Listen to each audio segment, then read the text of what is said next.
የኢትዮጵያ ብሔራዊ ቡድንና የኦሜርላ ቦክስ ክለብ ተጫዋች ነኝ። እንዲሁም በስዌት ቦክስ ጂም ውስጥ የቦክስ ፐርሰናል ትሬነር ነኝ። የ67 ኪሎ ግራም ተጫዋች ነኝ። ላለፉት 3 ዓመታት ይህን ዓመት ጨምሮ ከ2015 ጀምሮ በሀገር ውስጥ ውድድር ተሸንፌ አላውቅም።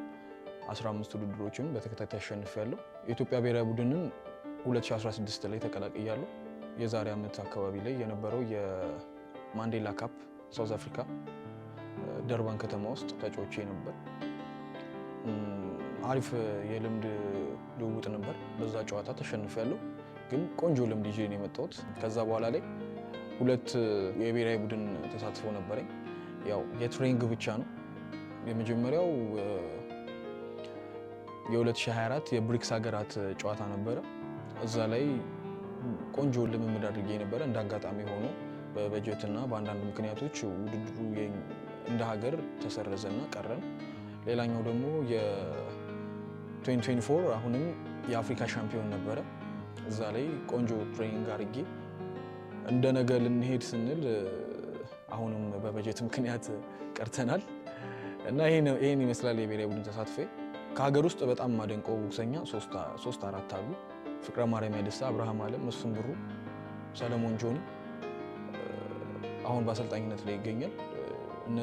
እነዚህን ተጫዋቾች በተጫዋችነት ዘመናቸው አሁንም ተጫዋቾች አሉ ማደንቃቸው ፈለጋቸውን የተከተሉት ቦክሰኞች ናቸው።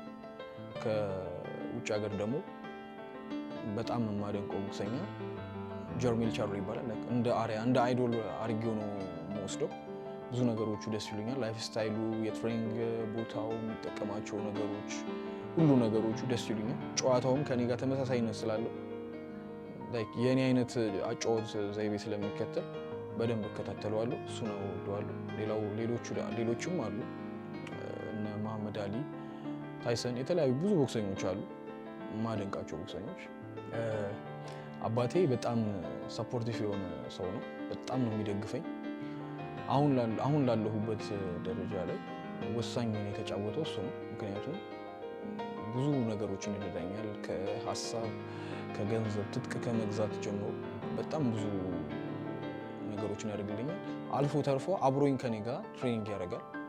የራሱን ጤና እየጠበቀ ለእኔ ሞራል እየሰጠ ብዙ ነገሮችን እያንዳንዱን ጨዋታዎችን መጥቶ ያያል፣ ይደግፈኛል እና በጣም ሰፖርቲቭ የሆነ ሰው ነው። በጣም ነው የምወደው። በዚህ አጋጣሚ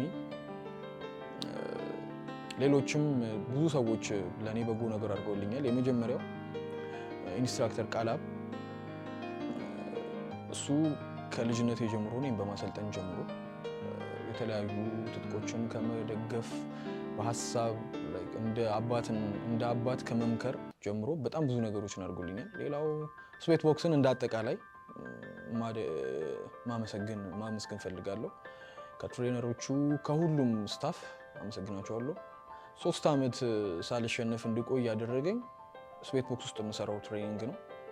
ሌላኛው ደግሞ ክለብ ሄጄ የማደርገው ትሬኒንግ ነው ቀጣይነት እንዲኖር ያደረገኝ እና በጣም ነው አመሰግናቸው። ለአባቴ ተናግሬ ማልጨርሰው ብዙ ምስጋናዎች አሉ። አሁን እሱን በንግግር ሳይሆን የሆነ ነገር ላይ በመድረስ እሱን በማኩራት ነው የማደርገው። አሁን ራሱ ምን ያህል በእኔ እንደሚኮራብኝ አውቃለሁ። ምን ያህል በእኔ እንደሚተማመን አውቃለሁ። ምን ያህል ደግሞ እርግጠኛ እንደሆነ ስለማውቅ እሱን ከንግግር ይልቅ በተግባር ነው ደስተኛ ማድረግ የምፈልገው እና አባቴ በጣም ነው የምወድህ፣ በጣም ነው የማከብርህ። ከመቀመጫ ብድግ ብዬ እና እንዴት ነው እኔ እና እሱ እንደ ልጅና እንደ አባት ብቻ አይደለም ስንኖር የነበረው፣ እንደ ወንድም፣ እሱ እንደ ታላቅ ወንድም፣ እኔ እንደ ታናሽ ወንድም፣ እንደ ጓደኛ ሁሉም ነገር አውርተን ሁሉም ነገር ተወያይተን ብዙ ነገሮች ላይ ረድቶኝ ደግፎኝ ነበር የኖርነውና የአባትና የልጅ ብቻ አይደለም የኔና እሱ ቁርኝነት፣ ከዛም የበለጠ ነው። ብዙ ነገሮችን አስተምሮኛል ህይወት ላይ ብዙ እንዴት ነው እንዲህ ነው የማልላቸው በጣም ብዙ ነገሮችን ከሱ ብዙ ነገር ተምሬያለሁ። እንደ አባቴ አይነት አባት ነው መሆን ፈልገውና አባቴ በጣም ነው የማመሰግንህ። አሁን ላለሁበት ነገር አንተ ነህ ትልቁን ሚና የተጫወትከው። ብዙ ነገሮችን ቀርጸህብኛል። ለልጄ እንዳንተ አይነት አባት መሆን እስከመፈለግ ድረስ ብዙ ነገሮችን ቀርጸህብኛል። ልጅ እያለሁ የምወድህ ከኩዮቼ ያላነሰ ነገር ስላደረግ ስላዝናናኸኝ ወይ የሆኑ ነገሮች ስለገዛህልኝ ነው። አሁን ደግሞ በጣም የምወድህ በራሴ ነገሮችን ማድረግ ስለጀመርኩኝ ያኔ ምን እኔን ለማሳደግ ምን ያህል ዋጋ እንደከፈልክ ስላወቅኩኝ በጣም ነው የማከብርህ፣ በጣም ነው የማመሰግንህ። ኑርልኝ፣ እድሜ ይስጥህና የኔን ስኬት በደንብ ይልኝ።